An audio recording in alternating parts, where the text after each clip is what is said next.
Okay, so today we're starting kind of a new concept. It's called vector methods in one dimension. Um, it's a totally new chapter that we're starting, but it's still part of kinematics. You'll see there are some similarities with it, but it is, of course, a new concept altogether. I'm going to apologize first off. You might even be able to tell by my voice. I don't know how clear I sound right now. I am sick, of course, so if I am coughing or hacking or whatever during this, please, I apologize and have a little patience. But anyway, here's today's plan. We're going to gain a little extra practice with some similar questions that were tricky on that quiz from last class. Uh, Basically, at this point, if you're in class right now, I want you to use some printed notes that are handed out to do the very first three questions. They're titled 1, 2, and 3. They're previous things that we've done in kinematics, so make sure you get those done. Then I'm going to go over them, of course. We're going to begin chapter 2, which is vectors, and then we're going to get some practice in here. Pretty simple today's plan kind of thing. So again, if you haven't already done it, pause the video here and try those first three questions. Anyway, so I'm going to go over those three questions right now. Hopefully you got them done. They're very similar to what was on that quiz. First question, a ball is thrown directly upwards off the top of a 12.0 meter tall cliff. It leaves the person's hand at a velocity of 6.0 meters up. Find the velocity of the ball when it hits the ground at the base of the cliff. So first of all, as always, let's make a data bank. Here's the thing, like you see the first number is 12. I'll get to that in a second. Keep in mind, we've got someone standing at the top of a cliff. That's not exactly the best diagram, but you get the idea. They're throwing a ball straight up. So it's going to go up and then it's going to come down. So what I'll say first is my initial velocity, VI, is 6.0 meters per second up. All right. Now, this 12 meters that I'm holding off on, that's my displacement. But just keep in mind, from when they let go of the ball to when it hits the ground, the displacement is actually 12 meters down. Now, we don't want to have a conflict with our direction here. We know we have an up direction, so we're going to say this is negative 12.0 meters up, right? Negative up is the same thing as positive down, so I put a negative there just to take that into account. It says find the velocity of the ball when it hits the ground at the base of the cliff. So we're looking for a final velocity, so VF equals question mark. But we need three things. Oh, I guess the fourth thing that we have, of course, is gravity. Gravity is working on this ball, so we'll say gravity, which is an acceleration. We know that's 9.81, but it's 9.81 down. So we'll have to say it's negative 9.81 meters per second squared up. So again, the key thing here is just make sure that all of your directions are in the same way. If you instead used down as your direction, well, then that just means your initial velocity would have had to have been negative 6.0 meters per second down, right? So you would have made that number negative. Anyway, that's enough of that. So we need to use a formula that uses these things here. I'm pretty certain the formula we're going to use is VF squared equals VI squared plus 2AD, right? And again, of course, you just have to use your formula sheet for these kinds of questions and just make sure that you're using the right one. Yeah, so anyway, throw your numbers in, right? We're looking for VF. That's kind of handy that that's already all by itself. So VF squared equals 6.0 squared plus 2 times negative 9.81 times negative 12. I'll throw that in your calculator real quick. I have to do it myself, so I apologize. Just wait real quick. 6 squared plus 2 times negative 9.81 times negative 12. And I got 271.44. And then we have to square root this. So square rooting this is going to give us VF equals the square root of that number. And we just want 2 sig digs according to our question here. So we have to actually, unfortunately, round down. It's going to be 16 meters per second. Now, here's what's kind of funny, though.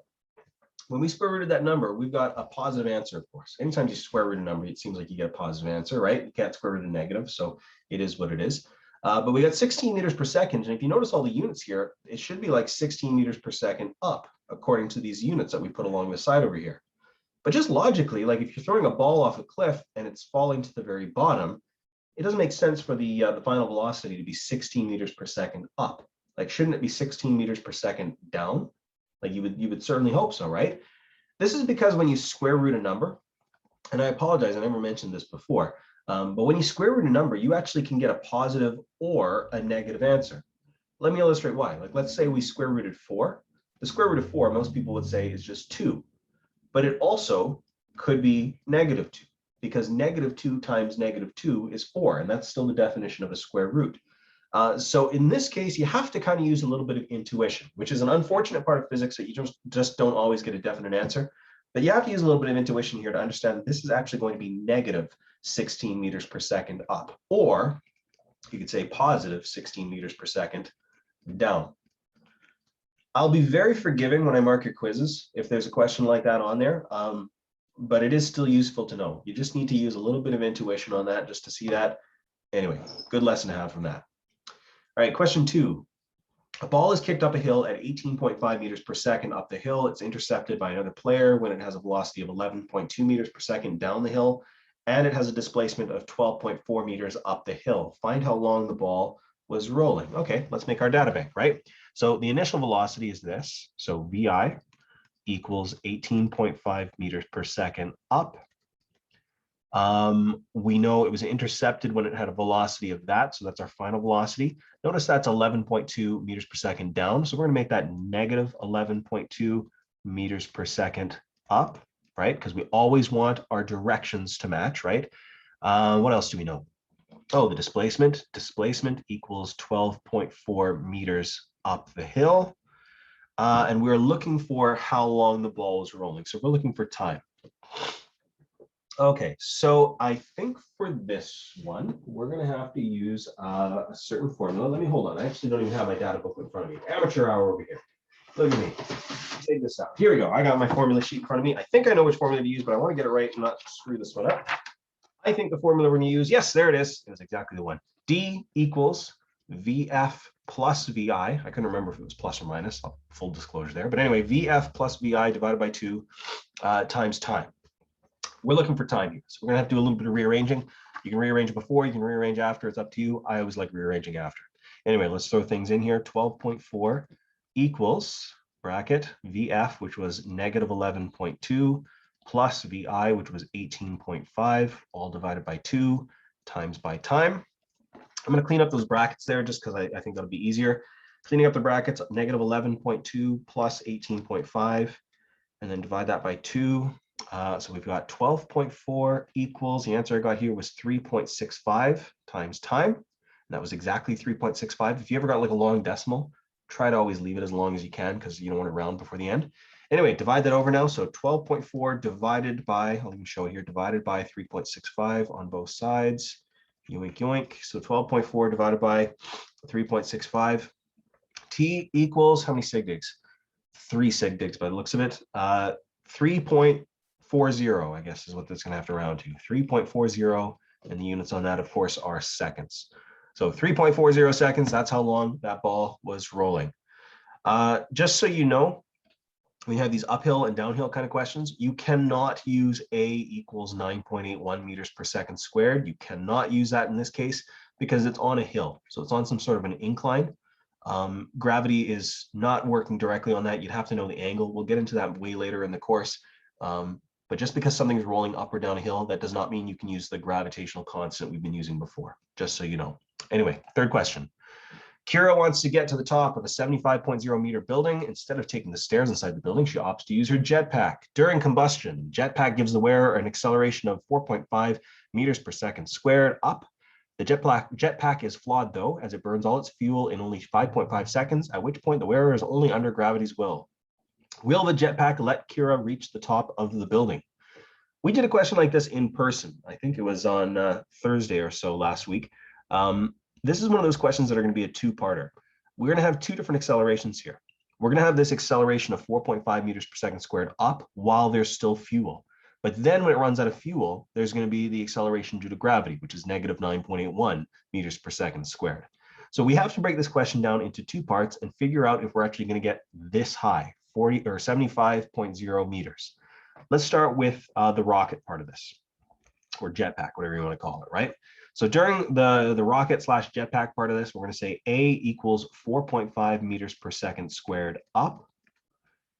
We know time is only 5.5 seconds. We cannot use this displacement. We're going to try to find her displacement during this. We have no idea what the displacement is going to be. But the only other thing that we can use here, because remember the other variable that's missing is VI or VF. The only thing we can use here is we can use VI is 0, because we're going to assume before that jetpack even started, she was just standing on the ground, right? So let's see if we can find a formula that uses this stuff. I believe it's this one. I'll just do it right over here. I believe it's this one. It's the one that says D equals VI times T plus 1/2 AT squared. And we want to solve for D, so it's already ready to go. So we have D equals 0 times 5.5 plus 1/2 times 4.5 times 5.5 squared. Throw that in your calculator. I know this part's just going to get knocked off, so I'm not even going to bother. So 1/2 times 4.5 times 5.5 squared. This gives me D equals 68.0625 meters. So right there, just while her rocket slash jetpack is working, she's almost already at the top of the building, but not quite there.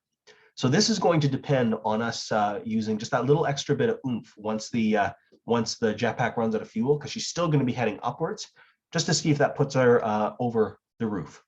Before we get there, though, that little extra oomph is going to rely entirely on whatever her final velocity is. So we're going to need to find her final velocity, which will then, in the gravity part of this question, here, that'll become her initial velocity. So her final velocity when she runs out of fuel will be her initial velocity when gravity takes over. So let's calculate that one real quick. Let's try not to use D in this. So let's see if we can use one of these other formulas. I think the other formula we can use in this case is the one that says A equals delta V over delta T. Well, delta V is VF minus VI over T.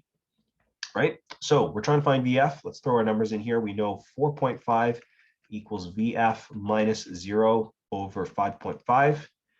The minus 0 is doing nothing at all up there, so we might as well just multiply now by 5.5. We're going to have VF equals 4.5 times 5.5. So her final velocity, right when she runs out of fuel, is 24.75 meters per second, up. Okay, let's take this final velocity and move it over to the gravity section. Remember, her final velocity when her jetpack runs out of fuel will become her initial velocity when gravity takes over. So I'm going to start by saying initial velocity equals 24.75 meters per second up. Now, the other thing we know here is gravity's taken over. So all of a sudden now our acceleration is no longer this 4.5 meters per second squared up. It's now negative 9.81 meters per second squared up. And remember, it's negative because usually gravity's down, but we're making it up, so it's negative, right? All right, what else do we know here? Well, what we want to find, of course, is your displacement. And this is just in the gravity section, so we're going to see how much more displacement she gets during the gravity section of this. Hopefully, it'll be enough to put us over a total of 75 meters here, but we'll have to wait and see. I guess the other thing that we know here, because we're looking for like how much further she can actually end up going, is her final velocity under the gravity section as she keeps going up, up, up until she reaches her max height. Her final velocity at that max height will be a VF equals 0. So why don't we say final velocity here is 0 meters per second. That'll probably help us out a bit. Okay, so looking at a formula we can use once again, I think the one we'll have to use is this one here. Running out of room here, but that's okay. It's the one that says VF squared plus, VF squared equals, let me erase that. VF squared equals VI squared plus 2AD. Let's throw our numbers in here. So 0 squared equals 24.75 squared plus 2 times negative 9.81 times D. To solve for D, we just need to go 24.75 squared and move it over to the other side. So that'll be negative 612.5625 equals 2 times negative 9.81 is negative 19.62 times D, of course. And then we'll get D all by itself. I'll write this a little bigger so it's easier to see. Divide that over. So negative 612.5625 divided by negative 19.62 gives us D equals 31.22 and then a whole bunch of other numbers, meters. Now, the reason I didn't keep all those other numbers is I am now more than confident that she's going to make it to the top of this building, because that last displacement we just found, the 31.22 meters, that needs to be added on to the displacement we found in the first place. So her total displacement, I'll just write it at the top here, total displacement in this case will be about 68.06 plus 31.22. So 68.06 plus 31.22, that's going to give us a total of about 99.28 meters. And obviously 99.28 meters is a lot more than 75. So in other words, Kira's good. She's going to make it to the top of this building, no problem at all. She's going to clear it by over 20 meters, 24 meters, in fact. So she's going to be way over and above it, right? Anyway, that's that for those couple questions here. We've got some new stuff to introduce today, so follow along with your printed notes here. This should go really, really quick. I think you guys will hopefully enjoy this because today's lesson will be really, really simple, I hope at least. I won't put words into your mouth or anything here. But we're starting chapter 2 today. Chapter 2 is all about vectors. I just wanted you to remember that a vector is something that has a magnitude and a direction. The vectors we're going to start dealing with, though, are just mostly focused on the direction involved. And we're going to be working in a two-dimensional space here. So in other words, we could have angles and all these different things, but we'll get into that there. So in this unit, we'll be looking at motion happening in 2 dimensions rather than just 1 dimension. 1 dimension would be left and right, or up and down, right? We're going to be looking at actually 2 dimensions. You go left and then you go up and then whatever, right? So for example, we've been looking at cases where something moves west and then turns around and moves east. With 2 dimensions, we can look at cases where something moves west and then turns north, etc. So today we'll focus on setting up what we need to know before we deal with these 2 dimensions. So we're not really going to go into this in too great detail today, but we're just going to start it, okay? First of all, types of vectors. There's actually 4 types of vectors that you guys need to know, at least I believe. There's 3 on this page. The first one is linear. Linear vectors are where you have 2 vectors that are pointed in the same direction. So you can draw a vector with an arrow. You can say, okay, you got this arrow going this way, and then you got another arrow going in the same direction. So those are what we call linear. It's in a line, right? Next one, it's almost the same thing. It's called collinear.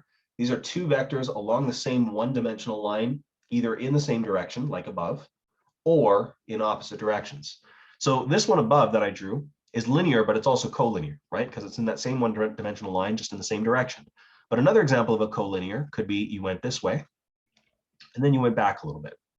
That's technically collinear, right? So that's a collinear line because it's 2 vectors along the same one-dimensional line. I had to draw this below it, of course, because I can't overlap. But it's in the same one-dimensional direction, but it went to opposite directions. One went to the right and one went to the left. The last one, non-collinear, which is what we're really going to care about going forward, are vectors in 2 dimensions. So you might have something that went this way, and then it went up.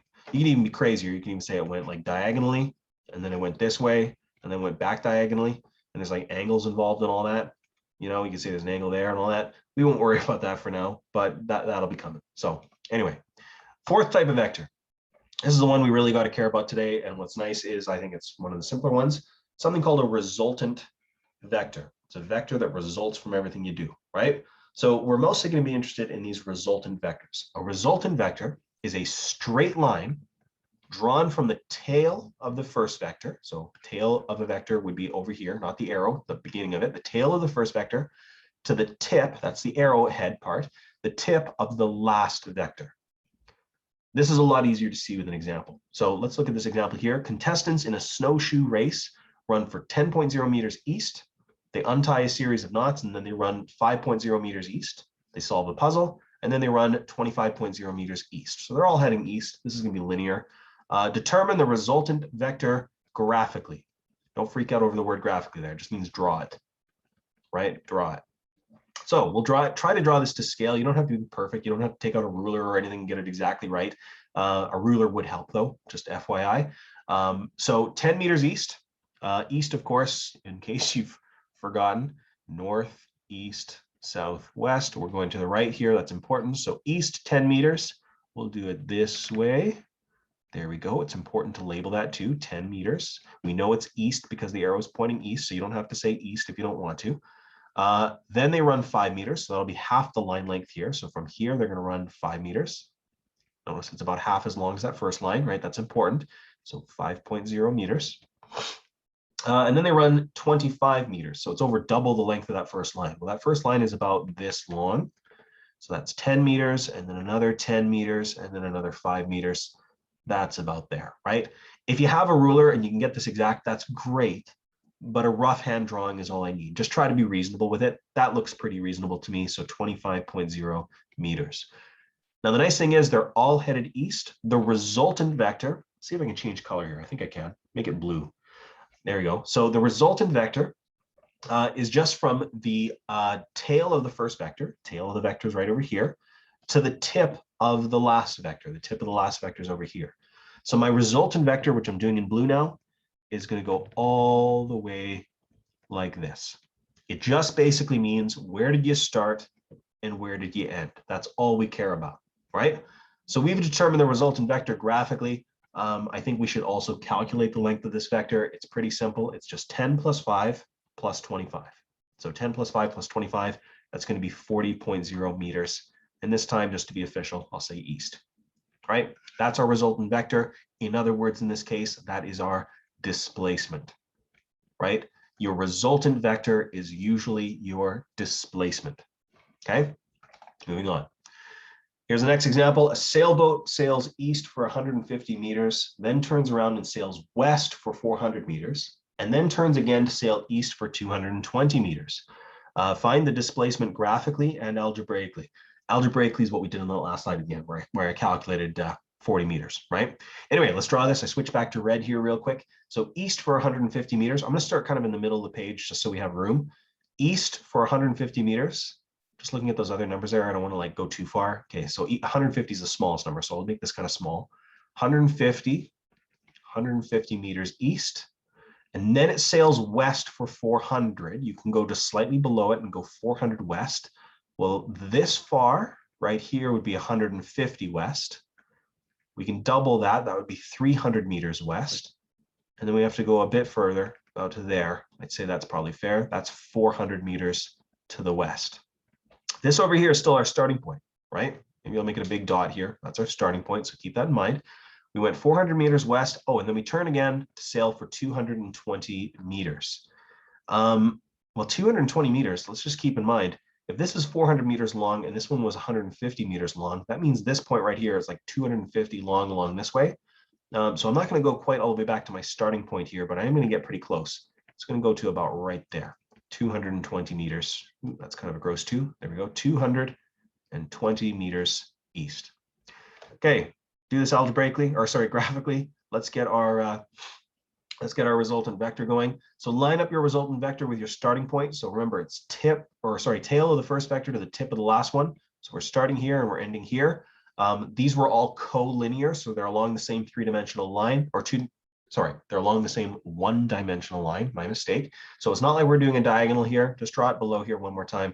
You can say we're starting here and we're going there, right? Starting point to ending point. To calculate this, let's just say, just for the sake of convenience, let's say west is positive. So we're going to have negative 150 because it was east, plus positive 400 because it was west, plus negative 220 because it's east. Throw that in your calculator. Negative 150 plus 400 plus negative 200, that gives me positive 50 meters west, right? So this is 50 meters west. That's your answer. Now, just in case you're wondering, you're saying like, oh, maybe that's kind of weird that you did it in steps here, so it looks like a three-dimensional line or a two-dimensional line that you'd be doing here. Some people do like everything just along one line, like this and then like this. To me, that's just confusing. Right? To me, when you do that, it just like jumbles all your arrows together and it just looks like an absolute train wreck.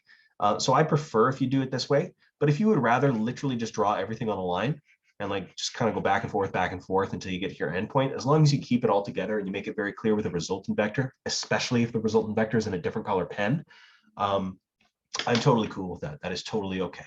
Okay. Anyway, we're done. That was longer than I was hoping it would be. Not the second part. The longest part of this lesson was going over those 3 questions. But I have a new handout for you. It's page 75, questions 2 to 7 from the textbook. Remember, those textbooks are behind the teacher desk there as well. If you'd rather have like a physical copy, I don't recommend it, but they're there. We don't have enough for everyone, and please don't take it out of the room unless you've already talked to me and signed it out. But the handout is there for you. Questions 2 to 7, give those an honest try. Do them together, like not just on your own, do them together. And hopefully that'll make all sense. So if you have any questions, please contact me over Remind or over Google Classroom. Best of luck.